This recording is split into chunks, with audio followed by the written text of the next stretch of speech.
Hello, good morning everybody. मेरा नाम श्यामल है। अ, मैं आज 3 लैंग्वेज में एक वीडियो बनाना चाहता हूँ। जो 30 साल से मैं जो सपने देख रहा था, मेरा विजन इंडिया का जो प्लान है। मैं इस देश का नागरिक हूँ। तो मैं मुंबई में रहता हूँ। मेरा ओरिजिनल नेटिव प्लेस बंगाल में है। एक छोटा सा गांव से मैं बिलोंग करता हूँ, जिधर पापा मम्मी भाई बहन सब रहती है। कोई नौकरी करता है, कोई रिटायर कर हो चुका है। तो ये वीडियो करने का यही अर्थ है। जो आज मई महीना में 8 मई को मेरा मम्मी को डेथ हो चुकी है कोविड की वजह से। 15 मई को मेरे पापा को भी डेथ हो चुका है। मैं काफ़ी दिन, आज 24 साल से मैं घर का बाहर हूँ, बहिरागत हूँ। बंगाल इंटेलेक्चुअल का टर्मिनोलॉजी में मैं बहिरागत हूँ। पूरा लॉकडाउन में मैं मुंबई में था, जो गांव में जाने का कोशिश कर रहा था, तो हमको जाने का मौका नहीं मिला। पापा मम्मी का डेथ होने के बाद वो भी जाने का मौका नहीं मिला, क्योंकि डेड बॉडी सरकार ने हमें नहीं दिए है। तो जिसके ऊपर मेरा मेंटली थोड़ा सा, हम डिप्रेस थे काफ़ी दिन। इसके बाद थोड़ा सा नॉर्मलाइज हुआ है। 8 मई को जो मम्मी का डेथ हुआ 2 बजे, मैं रात पे बैठ के क्या करना है क्या नहीं करना है बहुत सोच रहे थे। तो रात पे बैठ के मैं यही सोचा, चलो हमारा जो विजन डॉक्यूमेंट है, ये पापा को मम्मी को मैं डेडिकेट कर सकता हूँ। ये मेरा है। मैं बचपन से सपने देखता है, सुभाष चंद्र विवेकानंद अपना इंडिया के बारे में सोचता है। हो सकता है पहली बार कोई इंडियन है इंडिविजुअली इंडिया के बारे में उसका विजन क्या है वो चीज़ को लाना चाहता है। ये थोड़ा सा पागलपना है, हो सकता है, लेकिन मैं सोच रहा हूँ ये डॉक्यूमेंट मैं प्राइम मिनिस्टर का ऑफिस का, HRD ministry, science and technology, election commission, हमारा जो लॉ मेकर्स है, जो कॉन्स्टिट्यूशन के ऊपर जो लोग काम करते हैं, सब ये डॉक्यूमेंट का एक्सेस हम देना चाहता है। मेरे एक माइंड लैब बोल के एक है, mind lab, MINDLAB, doctor S Pal, Google search मारोगे तो मेरा माइंड लैब मिल जाएगा। मैं जिसके ऊपर बहुत सारा चीज़ के ऊपर काम कर रहा हूँ, history, science, technology, entrepreneurship, animal behaviour, animal emotions, जिसके ऊपर मैंने 10-12 नोबेल लॉरिएट का काम लेके एनिमल बिहेवियर के ऊपर मैंने काम करना चाहता हूँ। एक समाज का एक नया एक दिशा देने का कोशिश कर रहा हूँ। मेरा जितना अंडरस्टैंडिंग है, मैं पर्सनली, मैं साइंस का स्टूडेंट हूँ। मैं MSc PhD MBA किया है। 25-26 साल का अंदर में सब चीज़ कर चुका हूँ। करके हमारा भी सपने था कोई सरकारी नौकरी मिल जाए। सरकारी नौकरी के लिए भी काफ़ी कोशिश किया है। बंगाल में भी किया, बंगाल का बाहर में डिफरेंट स्टेट पे भी किया, हमें नहीं मिला है। हमें ये बोला गया है, ये जो इंटरव्यू होता है ऐसे ही होता है, आपको नौकरी मिलने के लिए दूसरा कोई चीज़ का ज़रूरत होता है। हमको वो चीज़ समझ में नहीं आ रहा है, अभी तक भी समझ में नहीं आ रहा है। खैर, मैं उस बात पे नहीं जा रहा हूँ। बट मैंने आज 24-25 साल से खुद के ऊपर खुद को एक्सपेरिमेंट किया है। मैं आज खुद एंटरप्रेन्योर हूँ। मेरे पास 10 टेक्नोलॉजी है। छोटा सा एक संस्था है जिसके ऊपर से हम एक काम करता है। दुनिया भर में काफ़ी सारे टेक्नोलॉजी के ऊपर हमने काम कर चुका है। बड़े बड़े गवर्नमेंट ऑफ इंडिया का प्रोजेक्ट कर चुका है। हमारा टेक्नोलॉजी के ऊपर हम काम करते रहता है। ये थोड़ा एंटरप्रेन्योरशिप से आया है, खुद का टेक्नोलॉजी है, हमने इसको बनाया है। आज तो कम से कम गवर्नमेंट ऑफ इंडिया को 20 करोड़ का हमने टेक्नोलॉजी दे चुका हूँ। जो टेक्नोलॉजी आज से 25-30 साल पहले फॉरेन कंट्री से लेके आते हैं, हमने 20 करोड़ का टेक्नोलॉजी दिया। वो टेक्नोलॉजी अगर फॉरेन कंट्री से कम 100-150 करोड़ रुपया हो जाता है, लेकिन गवर्नमेंट का भी हमने 100 करोड़ रुपया बचाया है। तो अभी I am happy that indigenously ये सब टेक्नोलॉजी अवेलेबल है इंडिया में। हम काफ़ी सारा एरिया में प्रॉपर्टी एलिवेशन, नया फूड प्रोडक्टिविटी, नया ग्लोबल वार्मिंग के ऊपर काफ़ी सारा जार्म प्लाज्म तैयार करने के लिए हमने काफ़ी सारा प्रोजेक्ट, सिमुलेशन मॉडल हमने बनाया है। उस प्रोजेक्ट के ऊपर हम काम करता हूँ। ये एग्रीकल्चरल बेस के ऊपर ही डिफरेंट मॉडल्स है। तो हमने ये सब चीज़ को किए हैं। आज मैं जो चीज़ वीडियो बनाने जा रहा हूँ, जो चीज़ बोलना चाहता हूँ, हमारा विजन डॉक्यूमेंट का मकसद यही है। अभी मिलियंस ऑफ यंग जनरेशन जो है, जो यूनिवर्सिटी से आते हैं, डिफरेंट सब्जेक्ट से आता है, इंजीनियर्स आता है, सबका नौकरी चाहिए। बिकॉज हर एक का लाइफ रहता है। कोई बहुत गरीब परिवार से आते हैं, मिडिल क्लास आता है, अपर से आता है, लेकिन किसी का विजन नहीं रहा। सबको लग रहा है जो सरकार ने नौकरी देगा तो सरकारी नौकरी करेंगे।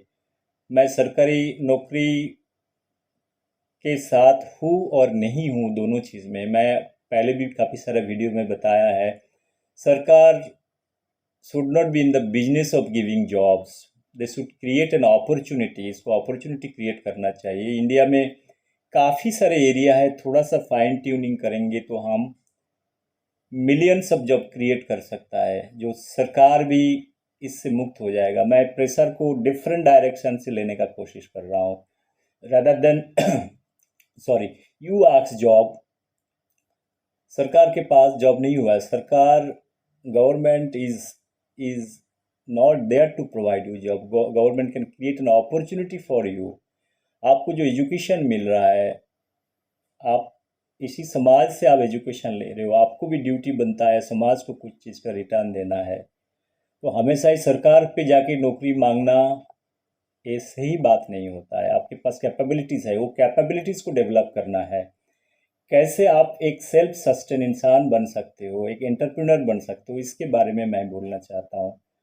खैर, 1947 में जो हमारे फ्रीडम मिला है, 1949 में इंडियन कॉन्स्टिट्यूशन बना है, तो हम जो बोलना चाहता है, जो इंडियन कॉन्स्टिट्यूशन जो जो डेमोक्रेटिकली जो हमारा जो कंट्री है, जिसका बेस है, इसका जो फाउंडेशन है, ये इंडियन कॉन्स्टिट्यूशन है। जैसे एक बिल्डिंग होता है, बिल्डिंग के ऊपर आप जो पिलर्स होता है, हर एक जो कानून्स है, डिफरेंट लॉज है, उसके ऊपर अगर कोई लूफॉल्स है, उसके अंदर में क्रिटिकल एनालिसिस करना है, अदरवाइज एक अच्छी बिल्डिंग नहीं बन सकता है।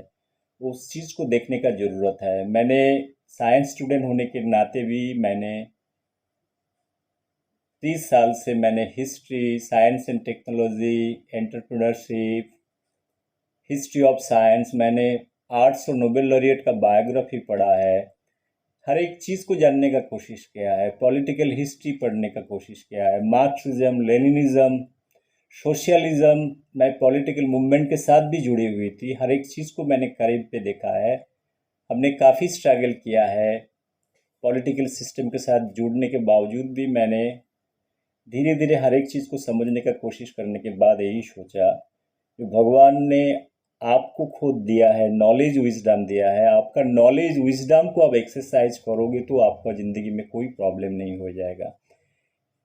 कभी कभी क्या होता है, हम दूसरे को देखते रहता है, लेकिन खुद का अंदर में जो पॉजिटिव साइड्स है, वो पॉजिटिव साइड को निकाल के लेके उसको अगर प्रैक्टिकल लाइफ पे आपका आपका ज़िंदगी में उसको यूज़ करोगे, जो आपको पॉजिटिव स्ट्रेंथ है, इसको अगर आप एनालिसिस करोगे, अगर कोई करके भी देंगे तो उसको यूज़ करोगे, आपका नॉलेज विजडम को आपको अगर जीवन में ज़िंदगी में आप यूज़ करोगे, आपको सरकारी नौकरी का आपको ज़रूरत नहीं होता है। आप 10 आदमी को नौकरी दोगे। That is what I was trying to tell. आप अगर सोचोगे, ऐसे मिलियन सोचेगा, आप कोई नहीं जाएगा। मैंने फॉरेन कंट्री में देखा है, कोई सरकारी नौकरी लेके कोई इतना हमारा जैसे इतना टेंशन में नहीं रहता है। So what I am trying to tell you, जो हमारा इंडियन कॉन्स्टिट्यूशन में 3 चीज़ है, जो उस चीज़ के ऊपर, सरकार के ऊपर मैंने विजन डॉक्यूमेंट बनाया। 5 घंटा 34 मिनट का, 5 आवर 34 मिनट का मैंने विजन डॉक्यूमेंट बनाया। इंडिया का कैसे होएगा, क्या होएगा, उसके ऊपर मैंने डॉक्यूमेंटेशन बनाया है। वो मैंने लिंक देंगे। मेरा माइंड लैब है, MINDLAB, डॉक्टर एसपाल, उसके ऊपर गूगल सर्च कर सकता है, आपको पूरा वीडियोस मिल जाएगा। मेरा विजन डॉक्यूमेंट का जो जो चीज़ के ऊपर मैंने कवर किया है, ये 5 साढ़े 5 घंटा का लेक्चर का अंदर में, फर्स्ट मैंने इंडियन कॉन्स्टिट्यूशन में 3 जो कानून है, रूल है, उसको मैंने निकालने के लिए और करेक्शन करने के लिए बताया है। एक तो 144 आर्टिकल जो है, उसका 144(3) आर्टिकल है, जो बैकडोर एंट्रीज मिलता है। कोई डिफीटेड होता है, आप मान के चलो इलेक्शन में खड़ा हुआ, कल आप हार गए, हारने के बाद फिर से आपको एंट्री मिलना ये डेमोक्रेसी के लिए एक खतरा है। Defeat should be taken as a defeat. If you are defeated means you don't have any role to play in the democratic system.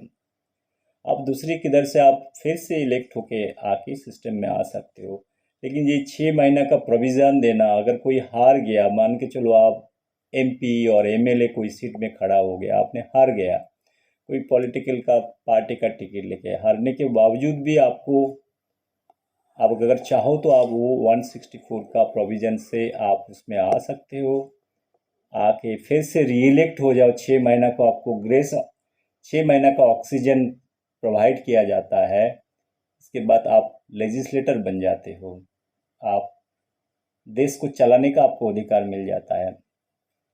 लेकिन कहने का मतलब ये 6 महीना भी क्यों दिया जाएगा? कोई अगर हार जाते हैं, if somebody has defeated means it is a defeat is a defeat, so there is no question that फिर से प्रोविज़न दिया गया। बैकडोर एंट्रीज होता है, और मान के चलो कोई चीफ मिनिस्टर, प्राइम मिनिस्टर का किसी का डेथ हो जाता है, उसको फैमिली का कोई आदमी को उसी जगह में बैठा दिया जाता है। ऐसे 70-75 साल में इस कानून को हमने बहुत बुरी तरीके से उसको हमने गलत इस्तेमाल किया। सुप्रीम कोर्ट ने इसके ऊपर बहुत सारा जगह में उसके ऊपर हस्तक्षेप किया है। तो इस कानून को हटा ही देना चाहिए, so that it is good for the democracy, is better healthy democracy लाना चाहते हैं तो ये कानून को 164 को पूरा हटा देना चाहिए। ये मेरा सोच है।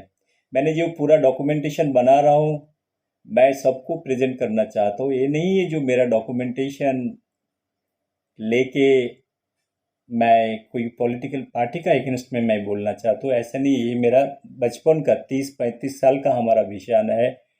जैसे सुभाष चंद्र, विवेकानंद आपने सपने देखा, शायद मैं पहली कौन एक इंसान हूँ जो अकेला मैं इस चीज़ को सोच रहा हूँ, 30 साल से सोच रहा हूँ। पापा मम्मी जाने के बाद मैंने सोचा है ये डॉक्यूमेंट मेरे को पब्लिश करना ही है। मैं ये डॉक्यूमेंट उसके लिए मैं डेडिकेट कर रहा हूँ, क्योंकि आज वो लोग नहीं हैं।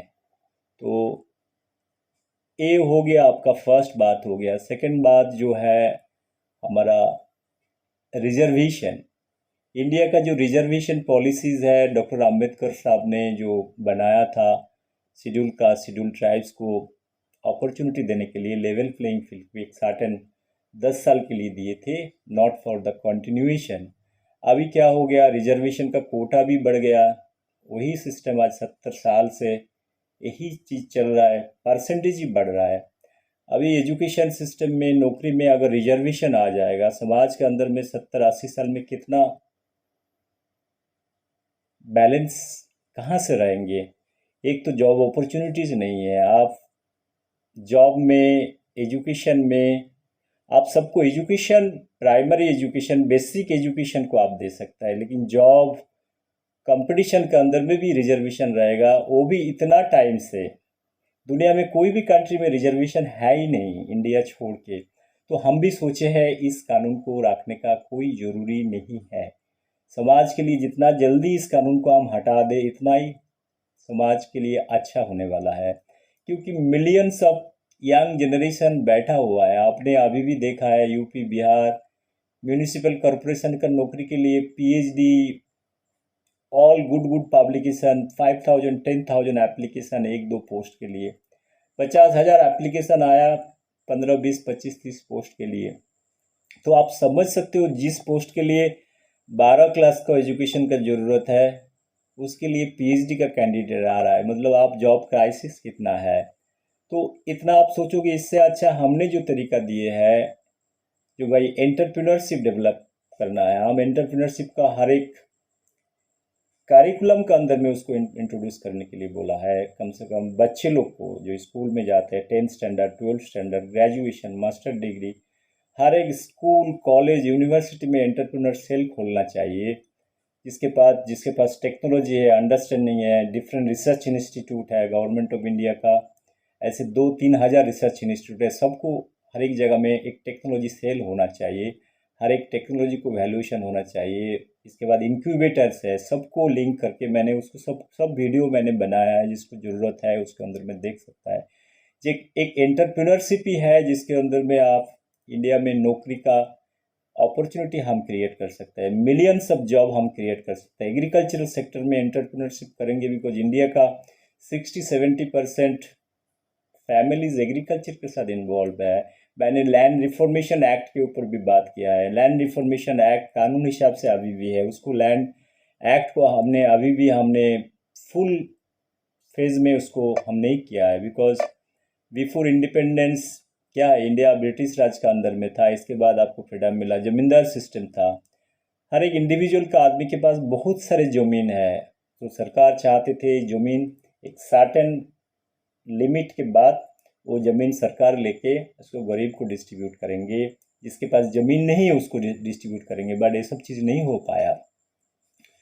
खैर, जो बात हमने बताया इसके ऊपर भी मैंने बात किया है। मैंने ये भी बात किया है, इंडिया में इलेक्शन कमीशन जो है, इलेक्शन कमीशन जो इलेक्शन कंडक्ट करते हैं उसको फुल ऑटोमेशन होना चाहिए। उसके बाद वो भी मेरे पास 2 घंटा का वीडियो है, आप कैसे उसको आप वेबसाइट बना के उसको ऑटोमेटिक करना चाहिए। पोलिंग बूथ का कोई ज़रूरत नहीं है, आप घर पे बैठ के वोट दे सकते हो। आपके पास पैन कार्ड है, आधार कार्ड है, जैसे आप एटीएम कार्ड होता है उसी तरफ से आप वोट दे सकते हो। आप ऑनलाइन जाके आपका पैन कार्ड, आधार कार्ड, ओटीपी जनरेट करके वोट दे सकते हो। आजकल सबके पास मोबाइल है, घर का सर्वेंट आता है उसके पास मोबाइल है।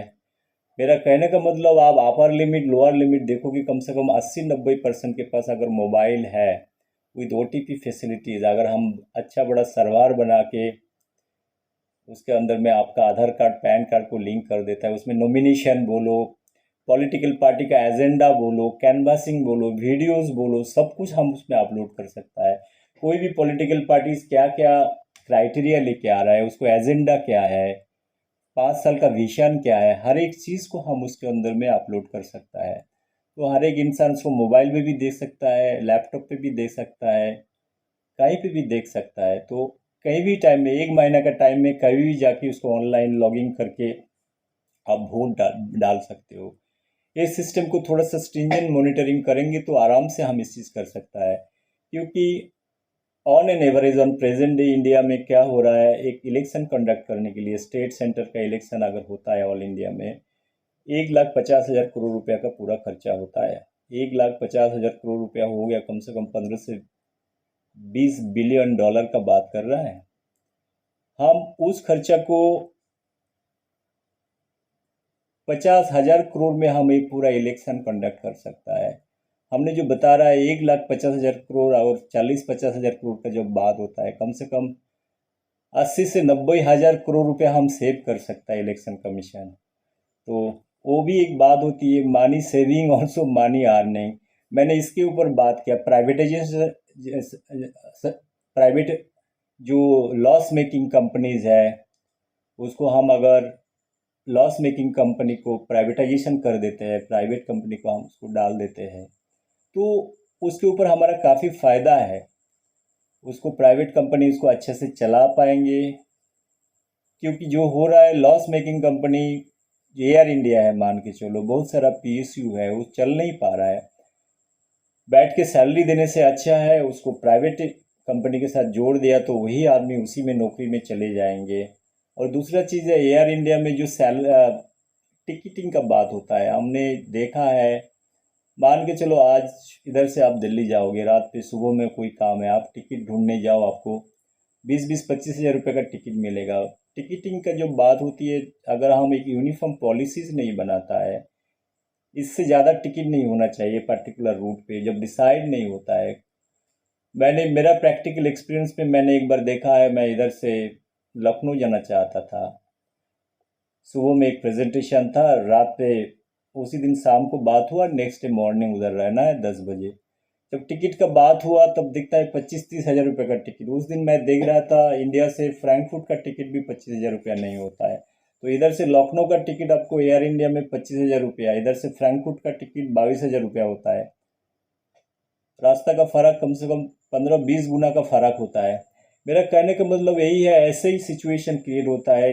टिकटिंग प्राइसिंग पॉलिसी जब तक अच्छे से डिसाइड नहीं होता है, आप कोई भी एविएशन बोलो, कोई भी चीज़ को, संस्था को आपको उसको बचा के रखना बड़ा मुश्किल होता है। मेरा हिंदी थोड़ा कमज़ोर है बिकॉज़ मैं हिंदी अच्छा नहीं बोल पाता हूँ, मैं क्षमा चाहता हूँ।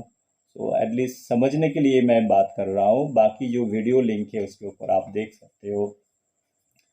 दोस्तों, मैं एंटरप्रेन्योरशिप के ऊपर बात किया, मैंने जो बता रहा एंटरप्रेन्योरशिप ये इंडिया में पूरा चीज़ को in the agricultural sector, industrial sector, technology sector, software, anywhere आप इंडिविजुअली अगर इंजीनियरिंग और डिफरेंट फैकल्टी से आके आप एंटरप्रेन्योरशिप में जाते हो, काफ़ी सारे प्रोग्राम्स होती है। सो ये गवर्नमेंट ऑफ इंडिया के मेरा रिक्वेस्ट है, ये हर एक चीज़ को करिकुलम के अंदर में रखे, सो दैट उससे अगर 10% भी अगर बच्चे आ जाता है, आपको मिलियंस बच्चा मिल जाता है। वही अगर 10-10 करके नौकरी दे दे, 1 मिलियन आता है तो 10 मिलियन होता है। हम लोग जो जो नंबर का बात कर रहा हूँ ये काफ़ी है, सो दैट सरकार भी अगर एंटरप्रेन्योर हो गया तो खुद सरकार का एमएसएमई स्कीम है, बहुत सारे स्कीम है, स्कीम से उसको लोन मिल सकता है। सरकार को इंफ्रास्ट्रक्चर के ऊपर ध्यान देना है। जो ह्यूमन रिसोर्स का बात कर रहा हूँ, ह्यूमन रिसोर्स मतलब जो माइंड है उसको प्रॉपर तरीके से हम उसको प्रॉपर प्लेटफॉर्म हम सरकार दे पाता है, वो खुद आप सबको नौकरी दे सकता है। ये मेरा प्रैक्टिकल एक्सपीरियंस से बात कर रहा हूँ, rather than asking job from the government. Government system आपको समाज ने आप एजुकेशन दिए है, आप अपना तरीका से इस चीज़ को समझ के अपना इंटेलिजेंसी और नॉलेज विजडम लगा के आप कोई भी चीज़ कर सकते हो। आपके पास टेक्नोलॉजी नहीं भी रहेगा तो आप कुछ भी कर सकते हो, उसको लेके आप कोई ना कोई छोटा एंटरप्राइज बना के उससे आप 10 आदमी को नौकरी दिला सकते हो। मैंने जो बताया है रिजर्वेशन का 334 का जो आर्टिकल है, वो आर्टिकल को बहुत सीरियसली देखना है, अदरवाइज जो जो रिजर्व कैटेगरी में है, जो बेनिफिट ले रहा है IAS IPS, second generation third generation, they are also taking the same benefit. So अभी हम थर्ड जनरेशन में आ गया है, जो डॉक्टर बाबा साहब भीमराव अम्बेडकर ये चीज़ नहीं चाहते थे। तो हमारा present political system for last 70 years इसको यूटिलाइज किए है और बढ़ा रहा है। तो इसमें क्या है, समाज में जो एक्चुअल टैलेंटेड पीपल वो डिमोटिवेटेड हो जाते हैं। आप लेवल प्लेइंग फील्ड का जब बात होती है, आप सबको एजुकेशन देने के बाद कम से कम जॉब और कॉम्पिटिटिव एग्ज़ाम, एजुकेशन के ऊपर वो रिजर्वेशन, प्रमोशन, ये सब चीज़ के ऊपर रिजर्वेशन का पॉलिसीज नहीं रखना चाहिए। ये पूरा आर्टिकल ही हटा देना चाहिए जो अम्बेडकर का भी विजन था। सो फ्रेंड्स, मैं और एक पॉलिसी का बात कर रहा हूँ, यूनिफॉर्म सिविल कोड का बात कर रहा हूँ। यूनिफॉर्म सिविल कोड हमने भी इम्प्लीमेंट नहीं कर पाया। Uniform civil code is very good. आप दुनिया भर का चीज़ हम इंडिया में क्यों नहीं कर पा रहा है? कोई आर्टिकल 25 का जो प्रोविज़न दिखा रहा है, जो उसमें रिलीजन के ऊपर पर्टिकुलर उसके ऊपर आघात होएगा, वो होएगा। देखिए, हम सब इंडियन है, अगर डेमोक्रेसी के अंदर में हमको सरवाइव करना है, if it is of the people, by the people, for the people, हम जो भी बोलते हैं, सबके लिए कानून एक होना चाहिए। हम सब पहले इंडियन है, इसके बाद धर्म आता है। आप कोई भी रिलीजियन में कोई भी विश्वास करें, वो अपना पर्सनल चीज़ होता है, लेकिन कानून कानून के सामने एक नीति होना चाहिए जो सबके ऊपर लागू होना चाहिए। ये मेरा सोच है, इसको भी हटाना चाहिए। ये मैं प्राइम मिनिस्टर ऑफ इंडिया का ऑफिस का सबको मैंने मेरा विजन डॉक्यूमेंट में भी मैंने मेंशन किया है। ये बात को किसी का इंटरेस्ट है जान सकता है। मेरा एंटायर वीडियो इतने सारे डॉक्यूमेंटेशन करने का अर्थ ये नहीं है, ये मेरा खुद का सेटिस्फेक्शन है जो जानने के लिए। मैं पहली कोई हो सकता है मेरे पास कोई ऐसा कोई रिकॉर्ड नहीं है, ऐसे पहले कोई विजन डॉक्यूमेंट भेजा है कि नहीं भेजा मेरे को जानकारी नहीं है, बट ये चीज़ मैं सुभाष चंद्र बोस का बायोग्राफी से पढ़ा है, उसका विजन डॉक्यूमेंट मैंने देखा है, विवेकानंद का बहुत सारा चीज़ में देखा है, विजन फॉर इंडिया। खैर उस टाइम इंडिया इंडिपेंडेंट नहीं थे, उसका सपने अलग था, विजन डॉक्यूमेंट का फ्रीडम होएगा तो कैसे होएगा, सुभाष बोस का डॉक्यूमेंटेशन था, कैसे यूनिफाइड इंडिया का सपने देखते थे फ्रीडम होने के बाद। ये सब चीज़ सपने उसके ऊपर लिखा हुआ है, बट वो फुलफिल नहीं हो पाया। बट अभी मैं इंडिपेंडेंट इंडिया का मैंने नागरिक हूँ। हम समाज में आपको पॉलिटिक्स में आप देख रहे हो, एजुकेशन सिस्टम में, नो जॉब में इतनी सारी क्राइसिस है हर एक जगह में। ऊपर कोविड के ऊपर, मैं कोविड के ऊपर बात नहीं किया, कोविड के ऊपर मेरे को जो बात करना था मैं वो भी बात भी करना चाहता हूँ।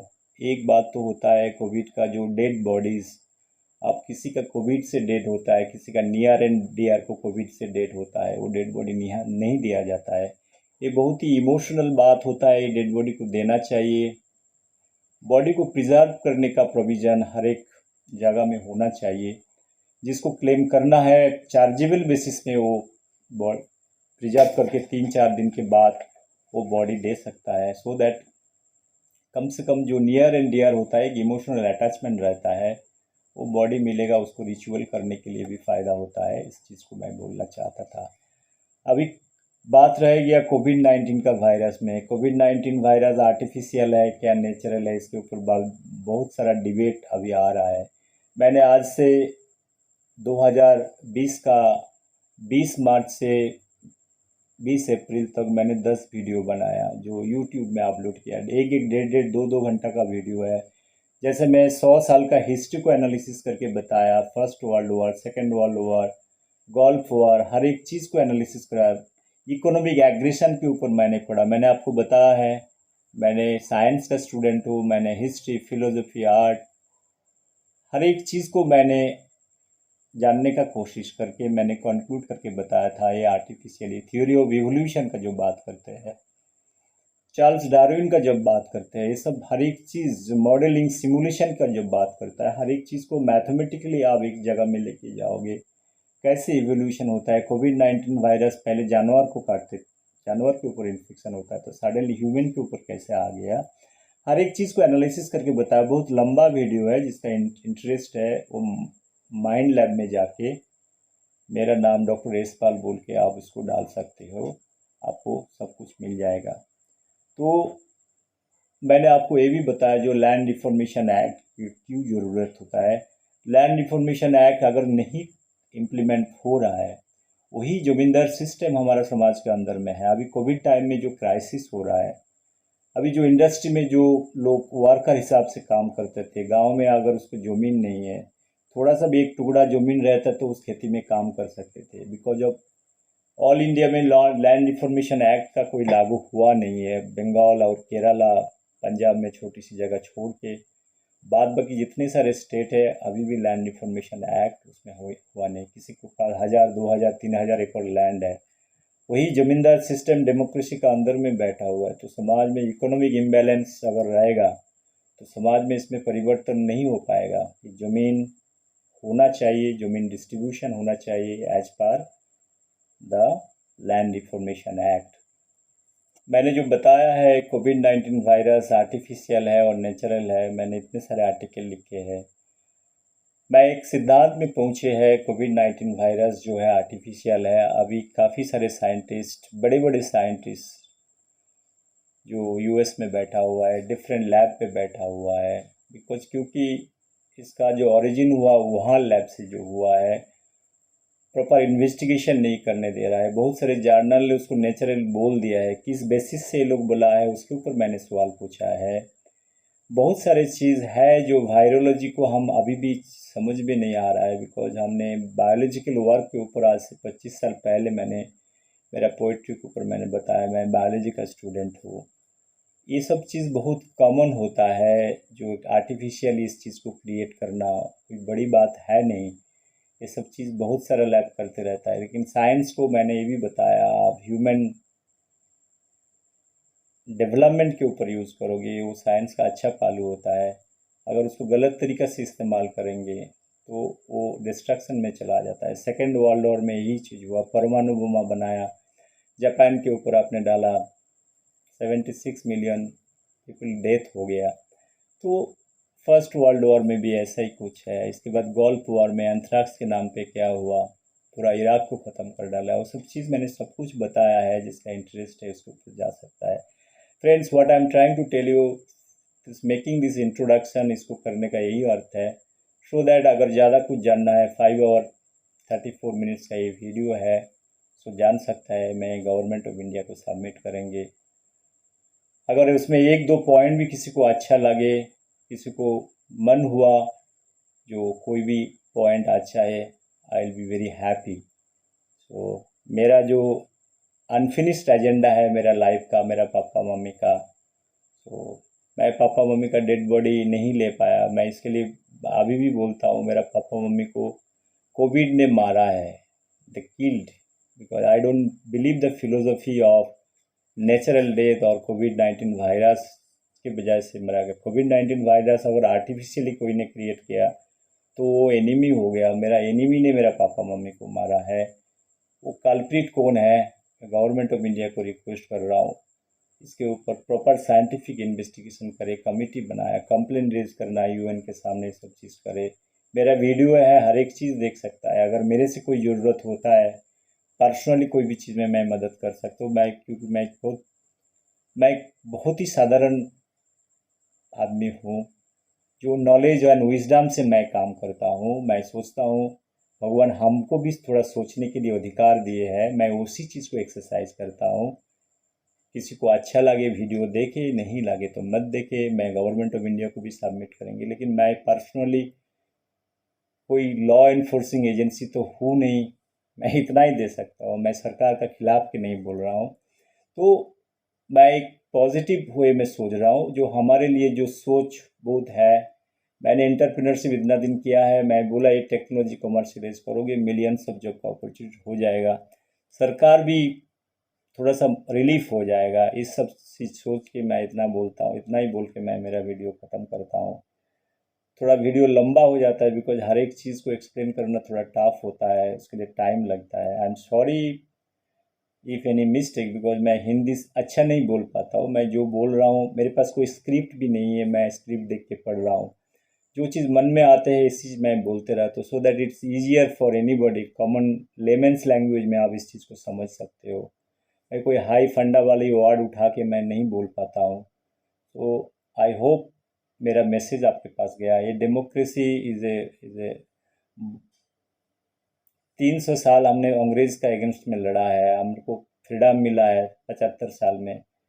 हम ये डेमोक्रेसी नहीं देखना चाहता है, अच्छा डेमोक्रेसी देखना चाहता है। सबका घर, सबका परिवार, सब अच्छे रहे, उसके लिए हमको जॉब अपॉर्चुनिटी मिलना है। सबको शेल्टर चाहिए, सबको मेडिसिन चाहिए। तो इस ढंग से हम अगर सोचे, 10 साल 15 साल का प्लान रखें, इंडिया को हम अच्छा तरीके से बना सकता है, एक अच्छी सोसाइटी बना सकता है, एक स्ट्रेस लेस सोसाइटी बना सकता है। तो यही मेरा सोच है। Thank you very much. If you like this video, give me your comment. I'll be rather happy. Good night. Or I rather say it is good morning. It is still in night, right? It's morning. Thank you.